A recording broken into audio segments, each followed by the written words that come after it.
kemarin hanya dengar-dengar aja, nyimak-nyimak aja. Baik, izin menyapa peserta dulu ya, Bu Nada. Eh, Silakan. Baik, Bapak Ibu, selamat pagi. Kita akan segera masuk materi pertama yang merupakan materi dasar ya, regulasi sistem jaminan produk halal dan tugas dan tanggung jawab sebagai penyelia halal. Jadi ini penting banget, Bapak Ibu, mohon untuk menyimak dengan fokus karena berkenaan dengan tugas-tugas Bapak Ibu semua saat nanti menjalankan tugas sebagai penyelia halal yang profesional ya, mudah-mudahan insya Allah. Um, jangan lupa kita sebelum masuk ke sesi materi, Bapak Ibu absen dulu, absen sudah dibuka ya, di refresh dulu mungkin untuk memastikan absennya terbaca sistem. Ibu Nada, kita ini ya paparan materi dulu baru ini apa interaktif gimana Bu biasanya? Paparan dulu, nanti kita ke sesi diskusi. Oh, oke. Paparan. Baik. Baik, Bapak Ibu, mohon kalau nanti saat Bu Nada menyampaikan materinya, kalau ada pertanyaan di-keep dulu ya, disimpan dulu biar tertib Bu Nada, biar selesai dulu karena waktu kita nggak nyampe 2 jam ya, hanya 1 jam 45 menit. Jadi mohon disimpan dulu nanti saat sesi tanya jawab akan ada sesi tanya jawab nanti baru Bapak Ibu silakan resen biar tertib. Baik, Bu Nada, langsung saja waktu dan layar saya persilakan. Baik, terima kasih Bu Cahya atas waktunya. Bismillahirrahmanirrahim. Assalamualaikum warahmatullahi wabarakatuh. Waalaikumsalam Waalaikumsalam warahmatullahi warahmatullahi Waalaikumsalam wabarakatuh. warahmatullahi wabarakatuh. Selamat pagi Bapak Ibu calon penyelia halal. Ya, ini masih calon karena ini sedang proses untuk menuju ke situ. Baik, izin sebelumnya perkenalkan, nama saya Nada Asmarahanin. Saya dari Direktorat Bina Jaminan Produk Halal. Hari ini kita sama-sama akan berdiskusi terkait materi regulasi jaminan produk halal, tugas dan tanggung jawab penyelia halal. Saya izin untuk share screen. Izin, apakah sudah terlihat di layar Bapak Ibu masing-masing ini? Sudah, Ibu. Sudah, baik, oke. Sudah. Nah, sudah. Baik, mari kita sama-sama untuk uh, melangsungkan diskusinya.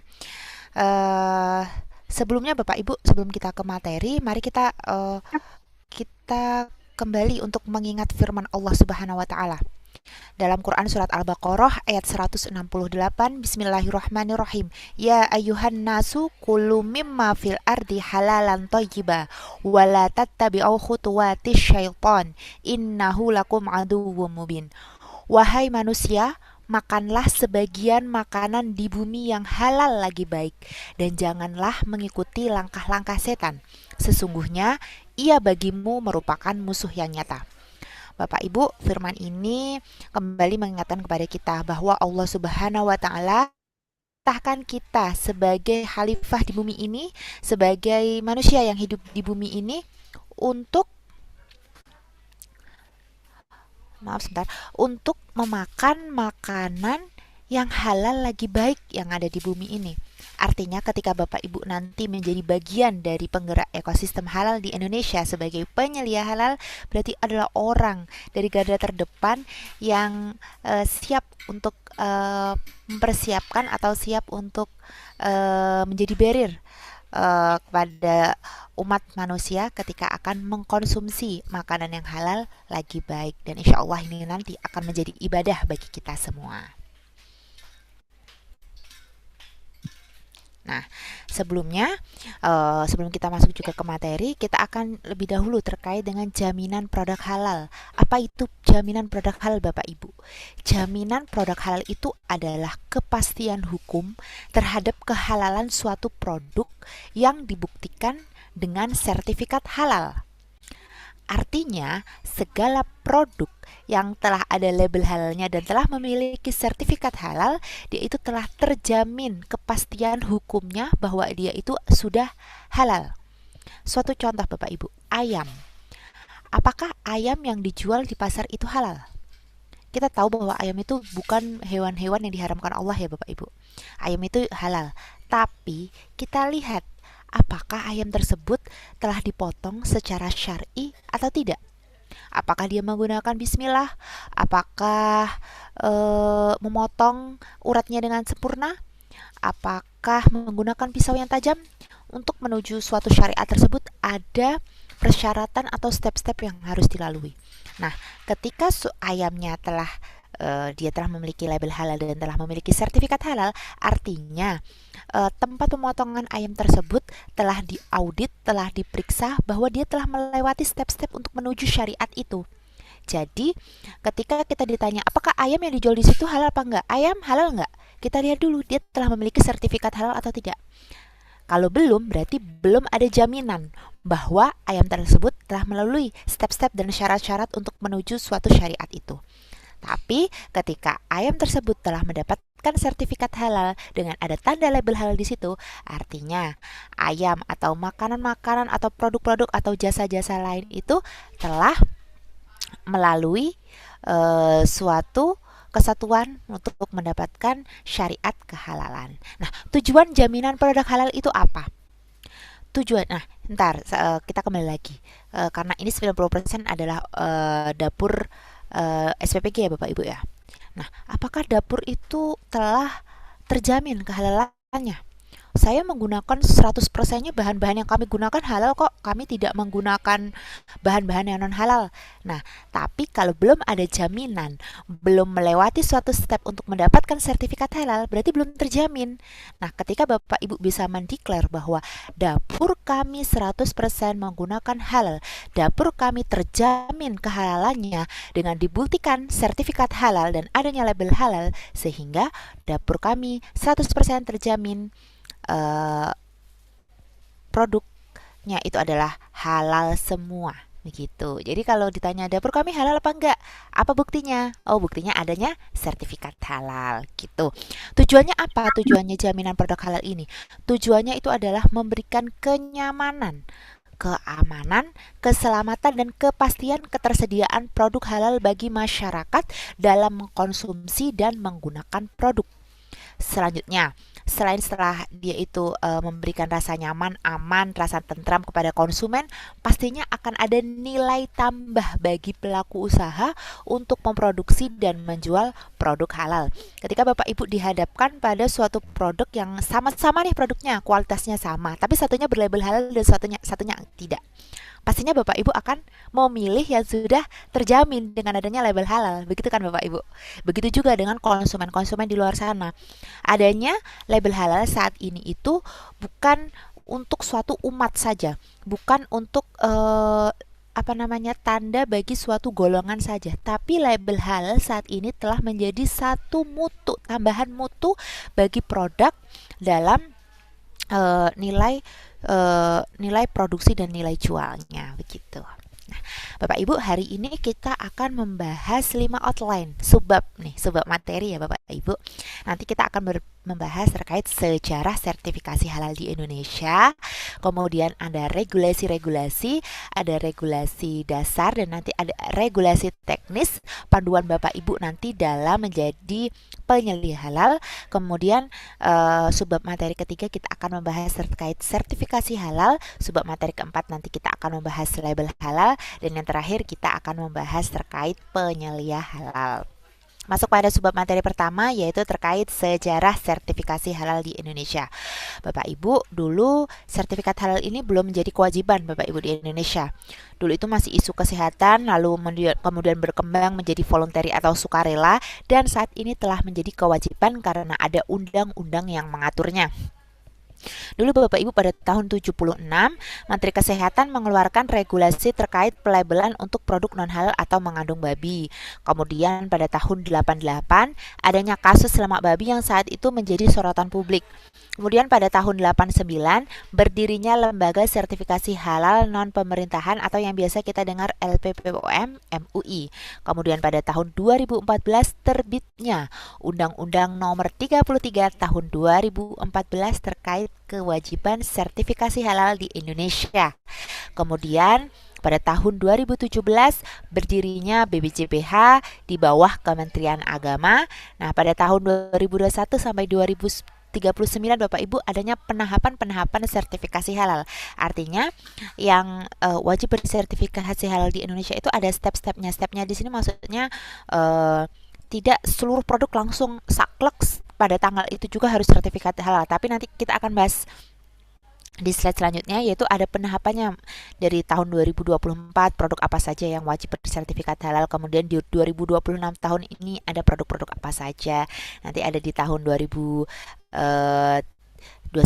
dan seterusnya sampai 2039. Kemudian pada tahun 2024, 2 tahun yang lalu ya Bapak Ibu, adanya reformasi BPJPH yang awalnya dulu itu di bawah Kementerian Agama. Saat ini BPJPH langsung bertanggung jawab di bawah Presiden Republik Indonesia, begitu. Nah, Bapak Ibu, ini terkait dengan dasar hukum dan regulasi teknis terkait penyelenggaraan jaminan produk halal. Apa itu BPJPH, Bapak Ibu? BPJPH itu adalah lembaga pemerintah non-kementerian yang berada dan bertanggung jawab langsung kepada Presiden RI. Tugasnya atau wewenangnya yaitu menerbitkan, mencabut sertifikat halal dan label halal pada produk. BPJPH tentunya dalam menjalankan tugasnya di Indonesia tidak berdiri sendiri. Kita dibantu oleh stakeholder terkait dengan jaminan produk halal. Ada yang dari UPT atau Loka JPH di provinsi, ada lembaga pemeriksa halal, ada lembaga pendampingan PPH, ada lembaga halal luar negeri, ada Komite Fatwa MUI dan Komite Fatwa Produk Halal, ada lembaga pelaksana pelatihan JPH yang saat ini Bapak Ibu ikutin di Halal Institute. Ini juga merupakan salah satu lembaga juga yang membantu BPJPH dalam membuat ekosistem halal di Indonesia. Kemudian ada kementerian atau lembaga terkait lainnya yang bersinggungan tentang halal. Tugasnya BPJPH itu apa? Tugasnya BPJPH itu ada merumuskan, menetapkan kebijakan jaminan produk halal, menetapkan norma, standar, prosedur, dan kriteria JPH, menerbitkan dan mencabut sertifikat halal dan label halal pada produk, melakukan registrasi sertifikat halal pada produk luar negeri, melakukan sosialisasi, edukasi, publikasi produk halal, melakukan akreditasi LPH, melakukan registrasi auditor halal, melakukan pengawasan terhadap jaminan produk halal, melakukan pembinaan auditor halal, dan melakukan kerjasama dengan lembaga dalam negeri dan luar negeri di bidang penyelenggaraan JPH. Dalam melaksanakan tugasnya di jaminan produk halal, kita tentunya memiliki dasar hukum. Nah, dasar hukum di sini bahwa kita memang legal dalam melaksanakan tugas kita Bapak Ibu, yaitu ada Undang-Undang Republik Indonesia Nomor 33 Tahun 2014 tentang jaminan produk halal, ada Undang-Undang Republik Indonesia Nomor 6 Tahun 2023 tentang penetapan peraturan pemerintah pengganti Undang-Undang Nomor 2 Tahun 2022 tentang Cipta Kerja menjadi undang-undang, dan peraturan pemerintah Republik Indonesia Nomor 42 Tahun 2024 tentang penyelenggaraan bidang jaminan produk halal. Bapak Ibu, dasar hukum di sini kalau kita resum apa sih sebenarnya? Intinya bahwa negara Indonesia memberikan jaminan kepada seluruh masyarakat yang ada di Indonesia ini untuk terjamin apa yang dia konsumsi itu jelasnya di sini. Kalau memang dia halal harus ada sertifikat halalnya, kalau dia non halal ada jelas bahwa dia itu melampirkan atau memberikan label atau keterangan bahwa dia itu tidak halal gitu. Jadi ketiga dasar hukum ini adalah dasar hukum tentang penyelenggaraan bidang jaminan produk halal. Nah, dasar hukum ini kita turunkan menjadi regulasi-regulasi teknis Bapak Ibu. Nah, regulasi teknis ini nanti yang akan dapat menjadi guideline atau pedoman Bapak Ibu dalam melaksanakan tugasnya. Contohnya Bapak Ibu yang di atas di sini. Nanti Bapak Ibu bisa copy dan searching ya terkait dengan materi ini, yaitu terkait Misal yang atas, Keputusan Menteri Agama Republik Indonesia nomor 1360 tahun 2021 tentang bahan yang dikecualikan dari kewajiban bersertifikat halal. Isinya ini nanti adalah list bahan-bahan yang dikecualikan dari kewajiban bersertifikat halal. Contohnya Bapak Ibu, misal ketika nanti dalam bahan baku membuat produknya atau nanti di dapurnya contohnya ada sayur. Nah, prinsipnya ketika kita mau menjalankan sistem jaminan produk halal, kita harus menggunakan bahan yang harus bersertifikat halal. Tapi ternyata di KMA ini atau Keputusan Menteri Agama ini ada list-list bahan yang dikecualikan dari kewajiban bersertifikat halal. Contohnya ada sayur.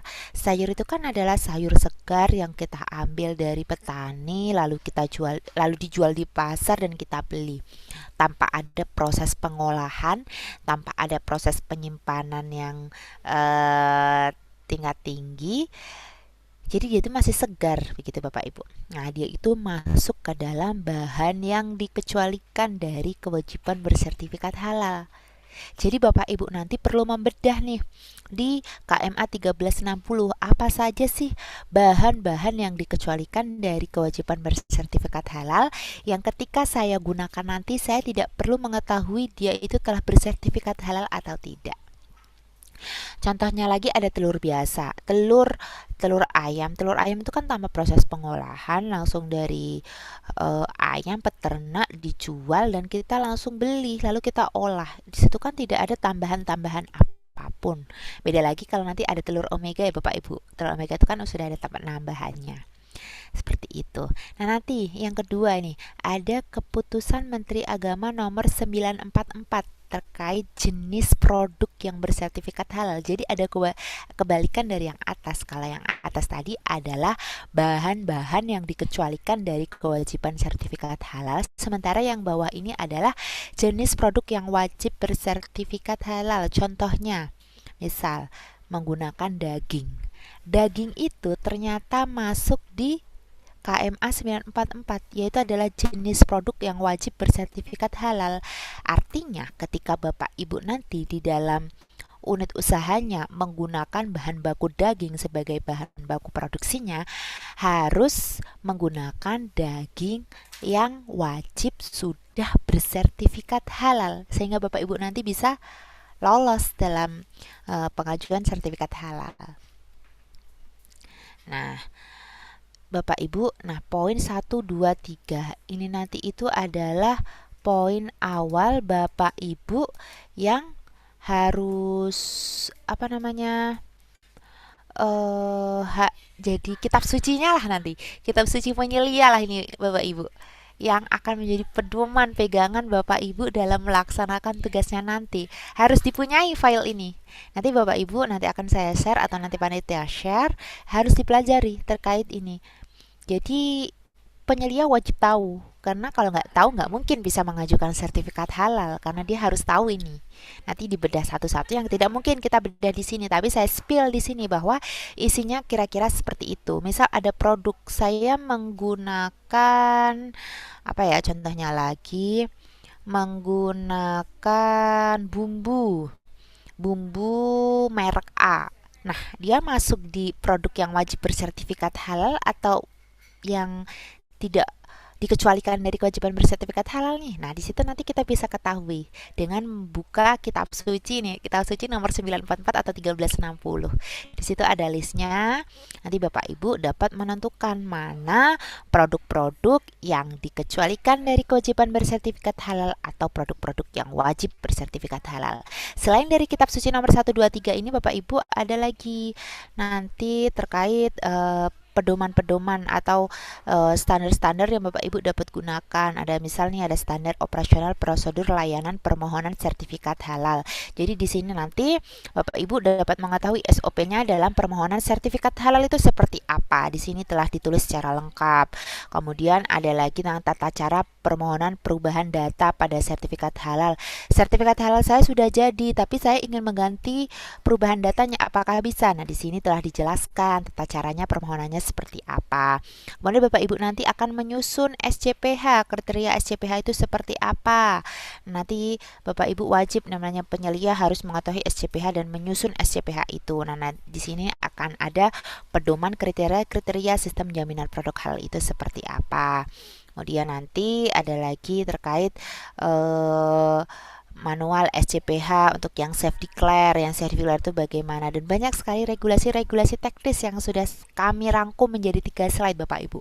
Bapak Ibu nanti mohon setelah pelatihan ini untuk membaca nih regulasi-regulasi teknis pedoman Bapak Ibu nanti, modal Bapak Ibu nanti dalam menjadi penyelia halal seperti itu.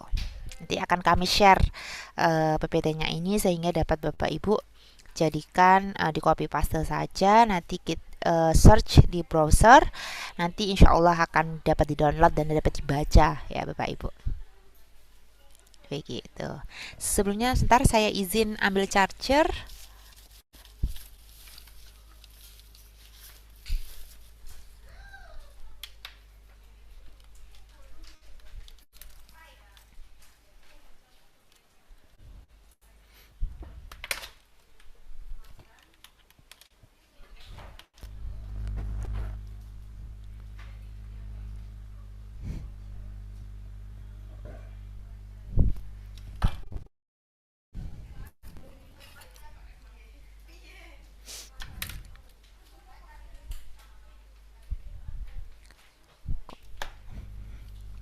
Baik Bapak Ibu, kita lanjut kepada subbab materi yang ketiga.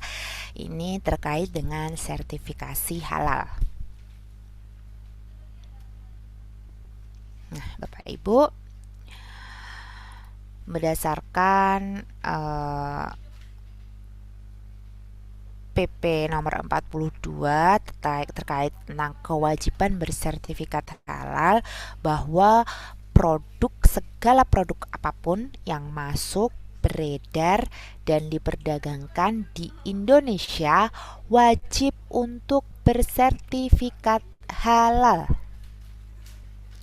Begitu. Nah, apakah semua produk wajib bersertifikat halal? Ternyata produk itu kita bagi menjadi 3 kategori produk. Ada yang tadi telah di-spill di wajib halal bersertifikat halal, tidak wajib halal atau dikecualikan dari sertifikat halal, dan wajib memberikan keterangan mengandung bahan tidak halal.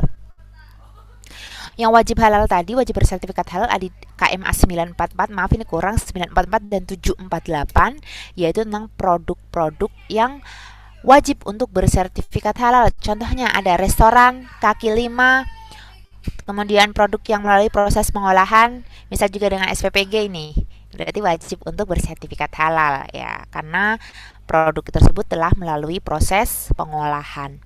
Nah, yang tidak wajib untuk bersertifikat halal berdasarkan KMA 1360, contohnya ada telur, sayuran, dan lain-lain yang tidak melalui proses. Kemudian ada yang wajib memberikan keterangan mengandung bahan tidak halal. Contohnya yang jelas-jelas produk mengandung babi, mengandung alkohol, minuman keras, wajib untuk memberikan keterangan tidak halal. Nah, karena PP tadi, undang-undang tadi telah menjelaskan bahwa segala produk yang masuk, beredar, dan diperdagangkan di Indonesia wajib bersertifikat halal, apakah produk-produk yang jelas-jelas tidak halal itu masih boleh diperjualbelikan di Indonesia? Jawabannya adalah tetap boleh. Namun, dengan syarat berdasarkan PP 42 tahun 2024, yaitu adalah wajib memberikan keterangan pada labelnya dengan jelas, mudah dibaca, mudah dilihat, tidak mudah disobek, yaitu adalah seperti ini contohnya Bapak Ibu. Contoh, mengandung babi. Contoh lagi, kontens alkohol, seperti ini. Nah, kalau yang sudah bersertifikat halal, contohnya label halalnya seperti ini. Nah, tujuannya apa sih Bapak Ibu bahwa kita itu harus memberikan keterangan yang sudah bersertifikat halal diberi label halal, sementara yang jelas-jelas tidak halal diberi label misal seperti ini, mengandung babi atau konteks alkohol atau mengandung alkohol?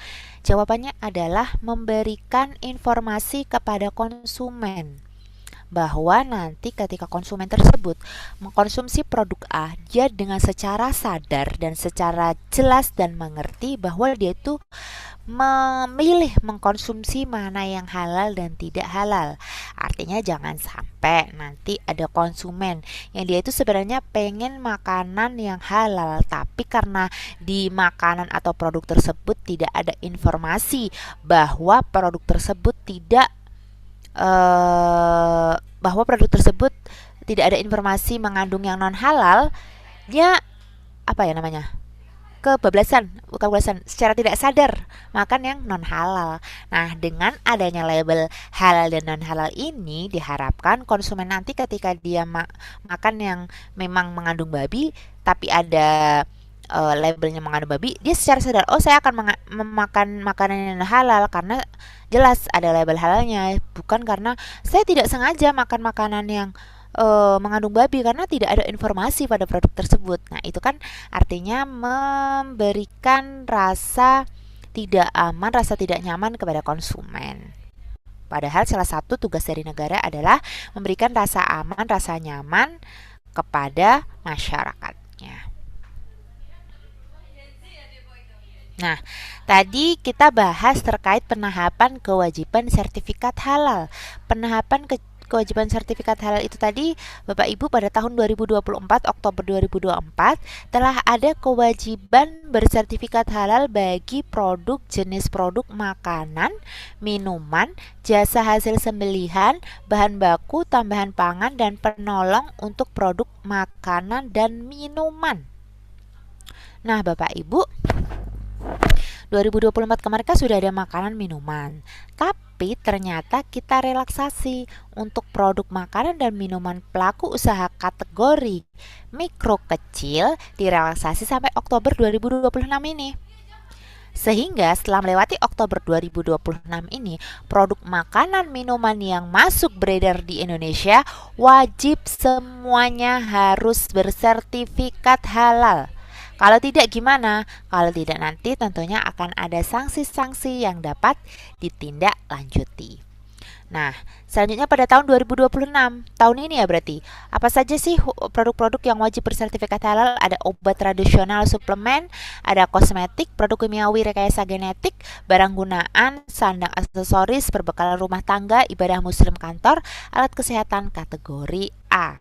Nah, 2029 nanti ada lagi tahapnya, yaitu yang wajib yaitu obat bebas terbatas, alat kesehatan kategori B, dan 2034 nanti ada obat keras dikecualikan psikotika dan alat kesehatan kategori C. Gitu. Dalam skema sertifikasi halal di Indonesia, Bapak Ibu, kita saat ini ada dua skema. Ada skema jalur reguler dan ada skema jalur self declare. Nah, nanti Bapak Ibu coba kita telaah masing-masing nih, bahwa produk atau unit usaha Bapak Ibu nanti masuk skema reguler atau skema self declare.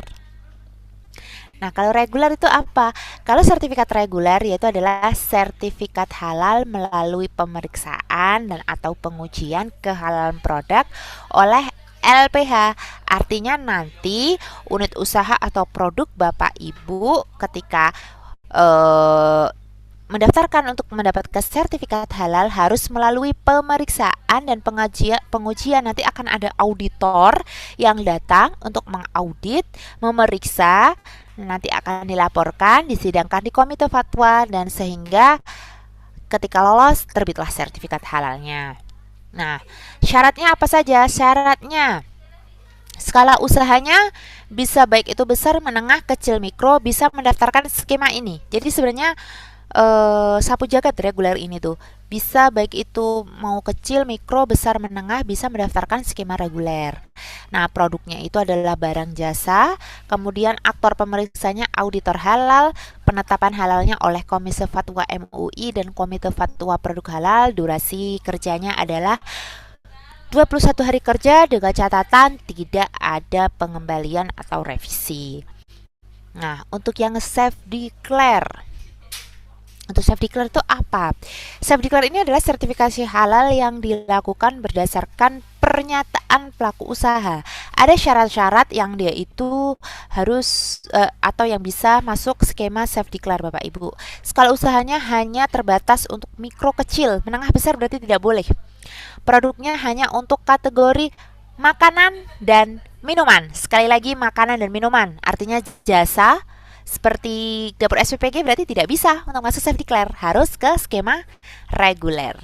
Aktor pemeriksanya adalah pendamping proses produk halal yang terregistrasi di Badan Penyelenggara Jaminan Produk Halal.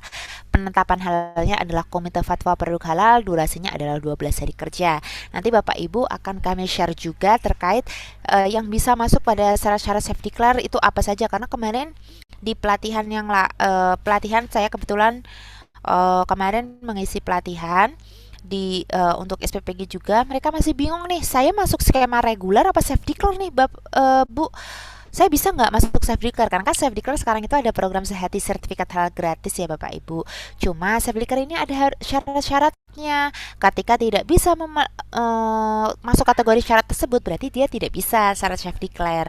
Saya spill nih contohnya self declare itu yang tadi, barangnya harus sederhana, tidak boleh dia skalanya produksinya harus rumahan, kemudian tidak boleh memiliki cabang, seperti itu, contoh-contoh seperti itu. Jadi kan memang yang bisa masuk kategori self declare itu adalah memang produk-produk yang sederhana pengolahannya.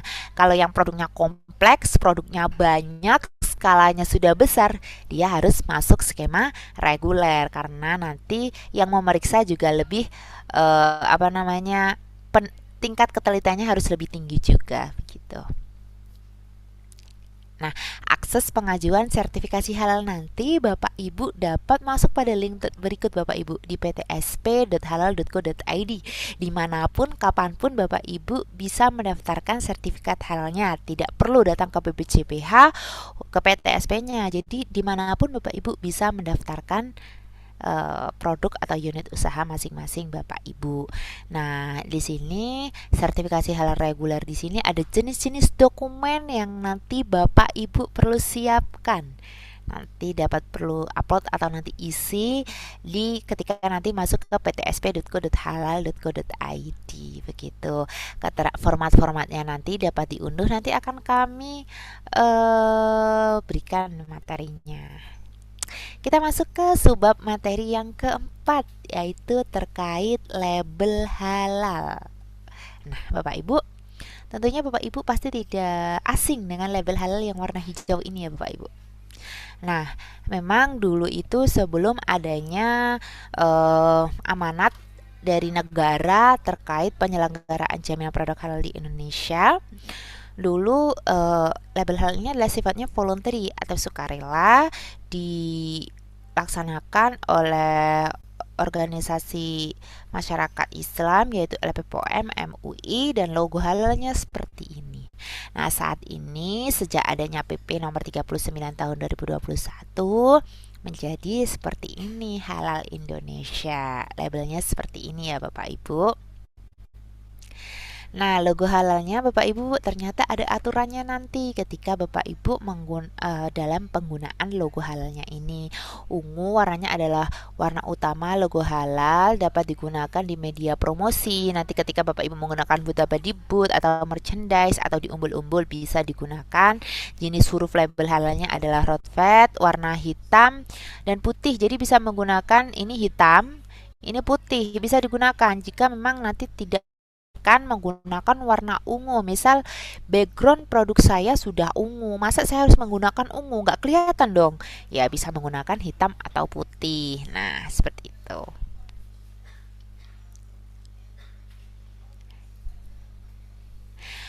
Bapak Ibu, ketika nanti pelaku usaha telah mendapatkan sertifikat halal, salah satu kewajibannya adalah mencantumkan label halal sehingga dapat terinformasi kepada konsumen bahwa produk Bapak Ibu telah mendapatkan sertifikat halal.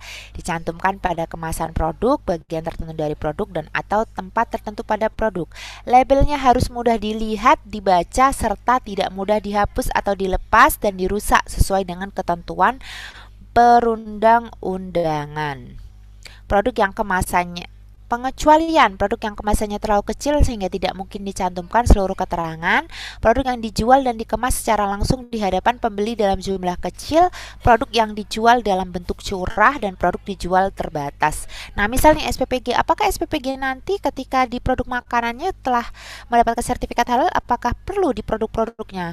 Tentunya karena produknya itu tidak memungkinkan adanya sertifikat halal, nanti mungkin keterangan label halalnya nanti bisa dipasang di dapurnya.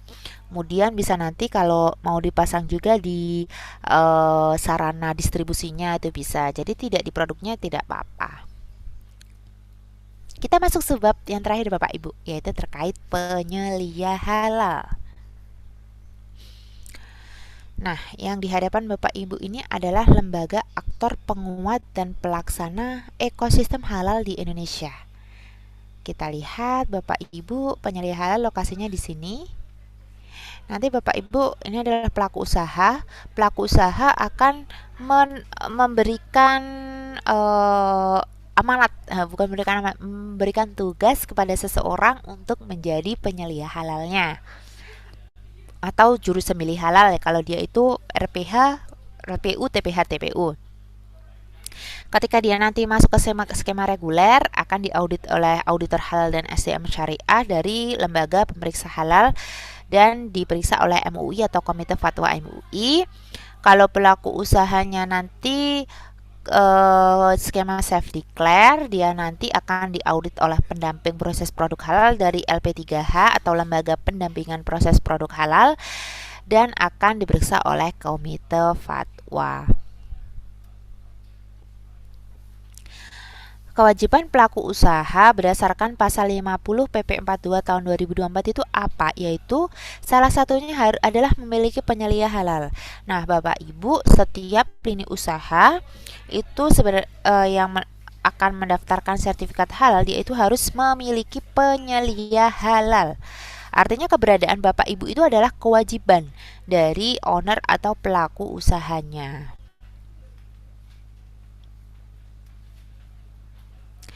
Nah, apa sih penyelia halal itu? Penyelia halal itu adalah orang yang bertanggung jawab terhadap proses produk halal.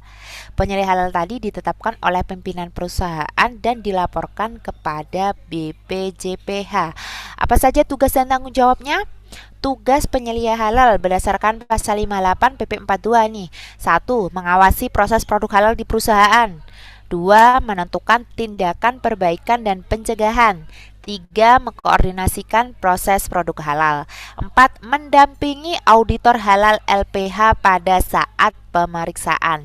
Nah, tanggung jawabnya apa? Dia harus menerapkan sistem jaminan produk halal atau SJPH, harus menyusun rencana PPH, harus menerapkan manajemen risiko pengendalian PPH, harus mengusulkan penggantian bahan, mengusulkan penghentian produksi yang tidak memenuhi ketentuan PPH, membuat laporan pengawasan PPH, melakukan kaji ulang pelaksanaan PPH, menyiapkan bahan dan sampel pemeriksaan untuk auditor halal dan menunjukkan bukti dan memberikan keterangan benar.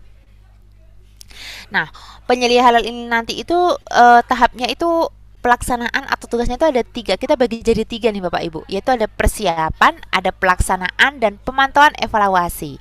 Persiapannya tentunya yaitu adalah pelatihan penyelia halal. Artinya Bapak Ibu saat ini telah masuk pada step pertama nih.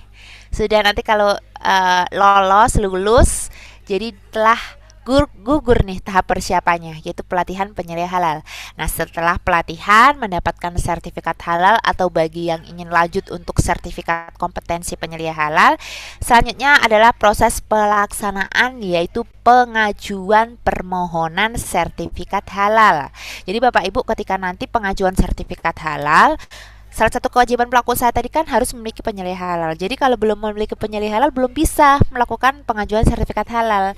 Nah, diharapkan dengan Bapak Ibu melaksanakan pelatihan hari ini adalah dapat ke step kedua, yaitu pelaksanaan pengajuan permohonan sertifikat halal.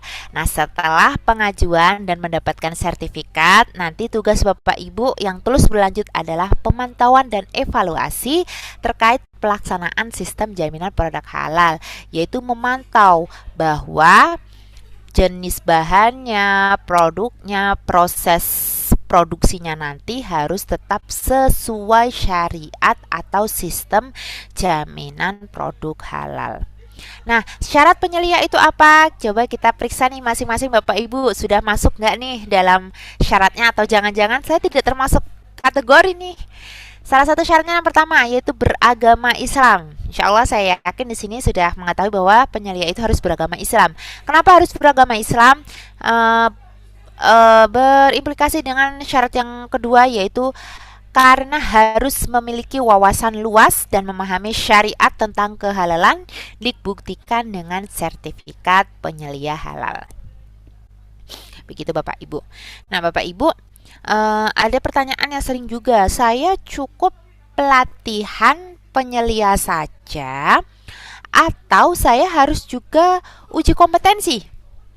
Nah, di sini aturannya adalah untuk penyelia halal skala usahanya mikro dan kecil, dia itu memiliki sertifikat pelatihan dan atau, ini yang fokus yang saya merahin Bapak Ibu, dan atau ketika dia itu usahanya skalanya mikro kecil, dia cukup bukan cukup, dia bisa memilih salah satu atau keduanya, yaitu sertifikat pelatihan atau sertifikat kompetensi penyelia halal atau keduanya. Tapi untuk penyelia halal skala usaha menengah besar harus keduanya, yaitu pelatihan penyelia halal dulu dan wajib juga memiliki sertifikat kompetensi penyelia halal. Jadi diperiksa nih masing-masing skala usahanya Bapak Ibu ini masuk skala usaha mikro, kecil, menengah atau besar. Nanti dapat ditentukan bahwa saya cukup pelatihan penyelia halal saja atau harus lanjut ke sertifikasi kompetensi gitu. Nah, ketika nanti dalam pengajuan permohonan sertifikat halal, prinsip sertifikasi halal itu apa sih? Memastikan produk yang dihasilkan sesuai ketentuan halal dan menjamin kehalalan produk di seluruh rangkaian proses produk halal. Memastikan tidak terjadi kontaminasi bahan haram baik fasilitas peralatan, pekerja maupun lingkungan. Menjaga kesinambungan proses produksi halal. Nah, selanjutnya juga harus persiapan sertifikasi halal. Yang pertama itu harus persiapan personil dan persiapan prosesnya. Personilnya yaitu adalah nanti menyiapkan tim manajemen halal, jadi seluruh orang-orang yang bersinggungan dengan produksi, walaupun yang pelatihan hanya penyelia halal saja ya Bapak Ibu. Bapak Ibu nanti wajib memberikan edukasi kepada seluruh orang-orang yang terlibat dalam perusahaan, dalam dapur SPPG nanti atau dalam unit usaha masing-masing terkait sistem jaminan produk halal, bahwa usaha yang kita jalankan itu menerapkan tentang jaminan produk halal. Itu wajib yang dilakukan Bapak Ibu. Kemudian prosesnya nanti harus menyiapkan produk bahan yang sudah bersertifikat halal, fasilitas peralatannya yang tidak bersinggungan atau tidak kontaminasi dengan yang najis atau non halal, dan prosedur-prosedurnya harus sesuai dengan prinsip tentang kehalalan produk. Tadi kita singgung SJPH. SJPH, Sistem Jaminan Produk Halal. Apa sih Sistem Jaminan Produk Halal? Untuk menjaga kesinambungan proses produk halal, pelaku usaha wajib menerapkan sistem jaminan produk halal. Nah, SJPH ini adalah suatu sistem yang terintegrasi, disusun, diterapkan, dan dipelihara untuk mengatur bahan, proses produksi, produk, sumber daya, dan prosedur dalam rangka menjaga kesinambungan proses produk halal. SJPH ini berisi kriteria yang diterapkan dalam kegiatan sertifikasi halal untuk menjamin kehalalan produk dan menjaga kesinambungan proses produk halal sesuai ke peraturan dari perundang-undangan. Nah, SJPH itu isinya apa sih? SJPH ini berdasarkan keputusan Kepala BPJPH nomor 20 tahun 2023. Yaitu nanti tentunya ada pendahuluan, ruang lingkup, istilah definisi, kemudian ada asas-asas SJPH, ada perlindungan, keadilan, kepastian hukum, akuntabilitas, transparansi, efektivitas, efisiensi, profesionalitas, nilai tambah, dan daya saing. Nah, kriteria-kriteria SJPH yang nanti Bapak Ibu perlu di list nih. Komitmen tanggung jawab. Jadi pelaku usaha, penyelia, dan seluruh orang yang terlibat dalam proses produksi harus berkomitmen. Nanti ada isi komitmen dan tanggung jawab bahwa kami menerapkan SJPH, kami nanti ada poin-poin yang harus ditulis Bapak Ibu dan harus disosialisasikan kepada seluruh orang yang bersangkutan. Kemudian harus menggunakan bahan-bahan yang bersertifikat halal, atau memang bahan-bahan kalau tidak bersertifikat halal adalah bahan-bahan yang dikecualikan dari sertifikat halal tadi.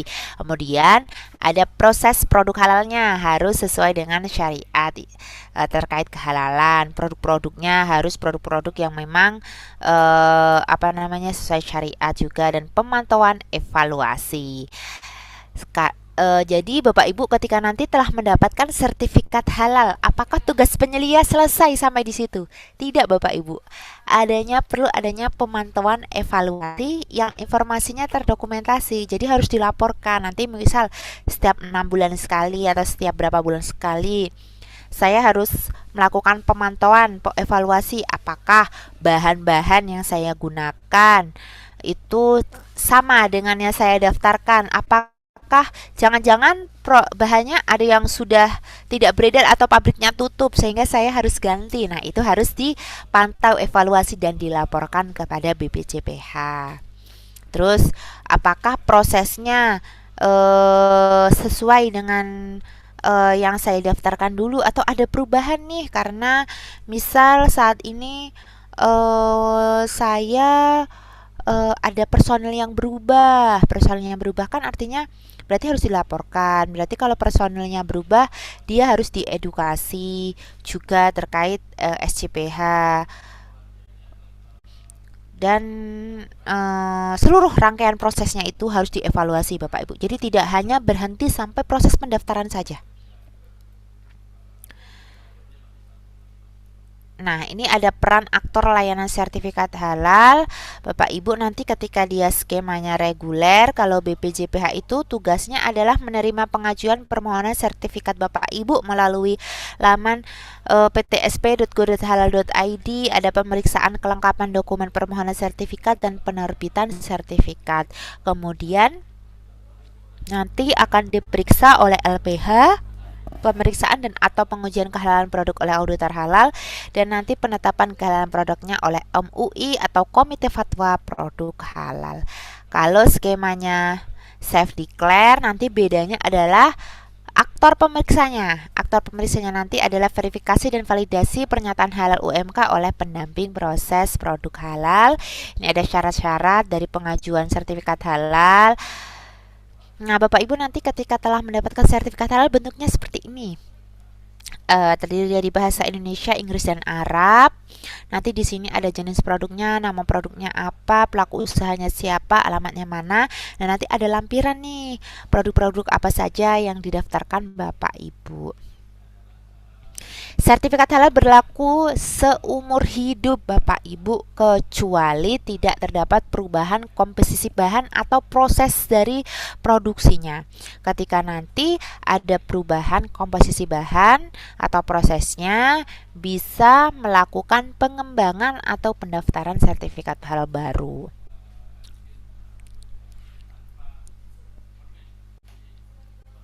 Nah, revisi sertifikat halal ketika nanti Bapak Ibu telah mendapatkan sertifikat halal dan ingin merevisi sertifikat halalnya, di sini Bapak Ibu dapat masuk ke tata cara sertifikat halal di sini. Kewajiban pelaku usaha ketika telah mendapatkan sertifikat halal, yang pertama tentunya mencantumkan label halal terhadap produk yang telah mendapatkan sertifikat halal, menjaga kehalalan produk yang telah memperoleh sertifikat halal, memisahkan lokasi, tempat, alat penyembelihan, pengolahan, penyimpanan, pengemasan, pendistribusian, penjualan, dan penyajian antara produk halal dan tidak halal, memperbarui sertifikat halal jika terdapat perubahan komposisi bahan dan atau PPH, dan melaporkan perubahan komposisi bahan dan atau PPH kepada BPJPH. Kewajiban pelaku usaha dalam menjaga kehalalan produk ketika telah mendapatkan sertifikat halal dibuktikan dengan surat keterangan konsistensi kehalalan produk. Surat keterangan konsistensi kehalalan produk ini diperoleh melalui pemeriksaan implementasi SCPH, dan pemeriksaan implementasi SCPH ini dilaksanakan 1 kali dalam setiap tahun. Nah, Bapak Ibu, pemantauan evaluasi ini nanti dilaksanakan oleh penyelia harus melakukan audit internal minimal setiap 1 tahun sekali untuk memantau penerapan SCPH apakah ada perubahan atau tidak, itu intinya. Pelaku usaha harus melakukan kaji ulang manajemen untuk mengevaluasi penerapan SCPH. Pelaku usaha harus memiliki prosedur audit internal dan kaji ulang manajemen, harus memelihara bukti pelaksanaan audit internal dan kaji ulang manajemen, harus melaporkan audit internal kepada BPJPH, harus melaporkan daftar komposisi bahan dan PPH setiap 6 bulan sekali kepada BPJPH. Bapak Ibu, ketika nanti telah mendapatkan sertifikat halal di BPJPH ini ada Direktorat Pengawasan. Tugasnya adalah mengawasi produk-produk yang telah beredar di masyarakat yang telah mendapatkan sertifikat halal. Salah satu yang diperiksa itu adalah tentunya selain kehalalan produk, pencantuman label halalnya sudah benar atau belum. Kalau dia mencantumkan keterangan tidak halal, apakah juga sudah benar atau belum? Apakah sudah dipisahkan lokasi, tempat, alat penyembelihan, pengolahan, penyimpanan, pengemasan, pendistribusian, penjualan serta penyajian antara produk halal dan tidak halal. Dan tentunya nih yang satu yaitu adalah keberadaan penyelia halal. Ini nanti adalah salah satu objek yang diawasi oleh pengawas CPH. Selain itu adalah kegiatan lain yang berkaitan dengan CPH. Berikut Bapak Ibu kurang lebih yang kami sampaikan. Saya kembalikan kepada moderator Bu untuk sesi diskusi. Terima kasih. Iya, terima kasih Bu. Suara saya bisa kedengeran? Halo? Kurang keras, Bu. Oh, pelan ya. Maaf, maaf, bentar.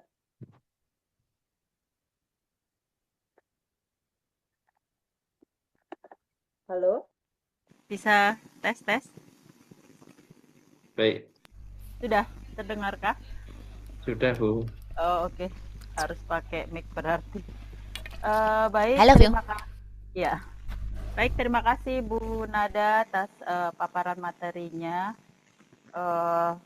Semoga sudah cukup ada gambaran ya Bapak Ibu tentang apa sih produk halal itu dan bagaimana terutama mengenai regulasi dan tugas-tugas Bapak Ibu nantinya ya. Kira-kira ada gambaran nih. Nanti setelah saya jadi penyeli halal tuh ngapain aja kira-kira gitu. Kalau ada yang kurang jelas kita masih cukup banyak waktu, masih sekitar 45 menit. Silakan Bapak Ibu bisa dimanfaatkan sebaik-baiknya. Misalnya, Bu, kira-kira berapa lama? Kenapa kok sertifikat halal punya saya lama? Tempat pelaku usaha yang lain bisa cepet, misalnya Bapak Ibu kayak gitu. Apa kepo-kepo apa lagi? Silakan Bapak Ibu raise hand dulu ya kalau ada yang ingin ditanyakan. Silakan raise hand saja. Izin Bu, mohon Ya, izin untuk bertanya. dengan siapa Pak? Mau silakan raise hand Pak biar muncul namanya. Saya Roni Ramdhani, resennya di mana ya? Nah. Itu ada react, ada tanda react. Oh iya iya iya, oke. Ya, Lambaikan tangan atau gimana Bu? iya. Acung apa? Iya betul. Silakan Pak Roni. Siapa Pak Nurudin ya? Pak Roni ya. Silakan Pak Roni. Ya, Pak Roni Ramdhani. Izin bertanya Bu, terkait dengan pelatihan halal ini Pak. Kan kita ada sesi 2 hari. Kemudian apa yang disampaikan sama Bu Nada tadi ya cukup sangat membantu lah dengan kami yang ingin mempunyai sertifikasi halal di penilaian halal ini kan. Nah, yang pertama yang ingin saya tanyakan terkait halal ini, kami kan di daerah nih SPPG-nya nih cukup jauh ya, karena terkadang kan bahan baku, makanya ingin kita kejar terutama untuk halal ini. Nah, halal ini masa berlakunya yang pertama berapa lama? Nah, kemudian yang kedua, setelah mendapatkan halal ini, kita harus terus komit kah ikut konsisten melakukan apa yang sudah diarahkan tadi, seperti yang di label, yang di item-itemnya yang sudah disampaikan Bu Nada. Nah, kemudian yang kedua ya harapan saya sih ya mudah-mudahan halal ini sangat membantu kami ini ya, karena ini kan betul-betul lisensi ya, license ya, yang betul-betul menjadi standar ya, terutama kita di SPPG ini. Nah, kemudian yang terakhir, nah, kalau apa namanya kita ada kendala di dalam tugas di apa segala nanti dalam mengirimkan laporan, misalnya saya ini saja udah 2 kali laptop saya mati nih Bu, mohon maaf Bu ya. Makanya saya izin 2 PC, dua dua akun masuk Dua tadi di HP. dua device ya Pak, nggak Dua apa-apa Pak. device lah, dua device, Mm-mm. satu di HP, satu di laptop. Nah, si arus listrik di sini kurang bagus, Bu. Ya, itu yang saya sampaikan. Makanya tegangan di daerah ini ya kurang maksimal, asik kita aja kurang dingin. Yang pertama kan biasa akses internet aja kadang mati hidup. Nah, itu yang kendala. Makanya saya izin 2 HP tadi. Mohon agak dipahami dan dimaklumi, Bu. Apa namanya keluhan saya? Bukan saya ngeluh, Ibu. Sedikit apa namanya eh, penyampaian lah dari saya supaya bisa dipahami kalau saya telat kirim tugas atau apa segala nanti dan absennya. Oh, Tapi saya setiap habis absen saya foto Bu, memastikan saya betul-betul mengikuti kegiatan ini supaya ada record saya juga kan terkait dengan ya. ini. Demikian Bu, terima kasih. Assalamualaikum warahmatullahi wabarakatuh. Waalaikumsalam Waalaikumsalam warahmatullahi warahmatullahi wabarakatuh. wabarakatuh. Ya, silakan Bu Nada. Baik, terima kasih Bapak. Ini bertanya sambil curhat ini ceritanya. Iya, betul. Baik, nanti terkait pertanyaannya ada 3, tapi ada yang sebenarnya saya bisa jawab dan nanti selanjutnya untuk panitia. Yang pertama tadi terkait masa berlaku sertifikat halal itu berapa? Berdasarkan undang-undang yang baru, Bapak, untuk terkait masa berlaku sertifikat halal saat ini berlaku seumur hidup, Bapak, selama tidak ada perubahan bahan, komposisi ataupun prosesnya. Jadi misal Bapak saat ini yang didaftarkan itu adalah misal 30 menu. Tapi kemudian tahun depan karena ada makanan-makanan yang baru nih, saya mau mendaftarkan 10 menu lagi. Nah, itu wajib untuk melaksanakan pengembangan atau pendaftaran sertifikat baru. Nah, tapi kalau selama 10-20 tahun ke depan bahan yang saya gunakan tetap, prosesnya saya tetap, itu akan berlaku seumur hidup gitu. Nah, cuma nanti itu akan adanya bagaimana nih? Pertanyaan selanjutnya biasanya begini, Bapak. Bagaimana BPCBH tahu bahwa eh itu tetap konsisten gitu. Nah, nanti makanya di BPCBH itu ada namanya Direktorat Pengawasan, Bapak. Yang sifatnya yaitu adalah mengawasi terkait konsistensi yang berlaku apa namanya? eh yang pertanyaan kedua ya, Bapak, yaitu nanti salah satu pengecekannya adalah komitmennya, apakah tetap sama komitmennya dalam pelaksanaan sistem jaminan produk halalnya. Begitu. Ya nanti akan salah satu item yang diperiksa. Begitu Bapak. Untuk yang pertanyaan ketiga yang kendala-kendala nanti mungkin Bu Cahya ya, Mbak, yang bisa menjawab ya, Aduh. Pak. Bu. Ya, begitu. Mungkin Bu Cahya yang nomor 3 kendala-kendala laporan nih terkait sinyal-sinyal ini. Gimana, Bu? Baik Bu Nada, terima kasih. Iya Pak Roni, ya, untuk kendala-kendala, kalau pokoknya ada kendala apapun buat dari peserta ya, buat para peserta semua, misalnya kadang sinyal jelek atau apapun, tolong segera dikomunikasikan dengan fasilitator masing-masing ya. Jadi jangan diem aja gitu. Jadi fasilitator tuh tahu gitu. Ini kenapa kok peserta tahu-tahu hilang dari Zoom atau apapun misalnya sinyal jelek sehingga telat ngumpul tugas itu segera info di fasilitator masing-masing ya melalui apa grup kecilnya gitu. Itu ya Pak Roni dan juga peserta lainnya. Silakan Pak Nurudin Khalid. Ya, terima kasih atas waktunya Ibu. Eh, yang mau saya tanyakan adalah ketika kita sudah menjadi penyedia halal, apakah nantinya eh, kita bisa bertugas untuk beberapa tempat usaha atau hanya satu saja? Misalkan karena kita dari SPBG, apakah hanya satu dapur atau boleh beberapa dapur atau tempat usaha yang lain? Itu yang pertama.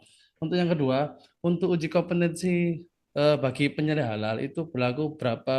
Apakah ada masa berlakunya untuk penyelesaiannya, bukan sertifikat halalnya. Jadi kita sebagai penyelia itu apakah ada uji kompetensinya per berapa tahun sekali atau per berapa bulan sekali gitu? Ya. Apa kita perlu atau tidak ada? Gitu aja. Eh, terima kasih atas waktunya. Wassalamualaikum warahmatullahi wabarakatuh.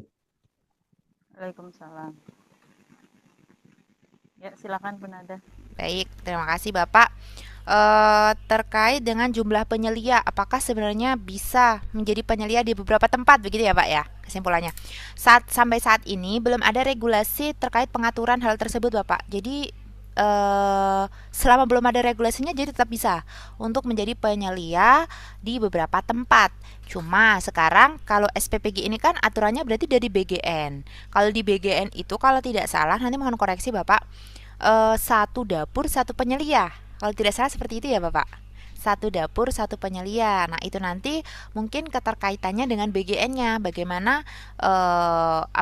peraturan dari BGN-nya. Tapi dari BPJPH atau penyelenggara jaminan produk halal di sini belum ada aturan jumlah penyelia, batasan jumlah penyelia. Saat ini draft terkait peraturan batasan jumlah penyelia belum ditetapkan, masih dalam proses pembahasan. Draftnya sudah selesai Bapak, tapi belum ditetapkan kan, masih pembahasan. Kalau tidak salah minggu lalu masih pembahasan yang belum final juga, karena itu nanti masih banyak perdebatan. Tapi nanti insya Allah akan ada batasannya terkait jumlah penyelia.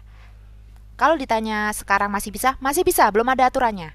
Kalau ditanya lagi SPPG boleh nggak di lebih dari satu SPPG, kembali lagi ke BGN-nya, BGN-nya boleh apa tidak, begitu. Tapi kalau di BPJPH Bapak mendaftarkan bisa di akun kami. Takutnya nanti kalau dari BGN-nya tidak memperkenankan, nanti ada teguran. Tapi kalau dari BPJPH di sistem kami bisa. Gitu ya Bapak. Terkait uji kompetensi penyelia. Uji kompetensi penyelia itu ada batasnya di sertifikatnya, tapi saya lupa berapa tahun. Entar.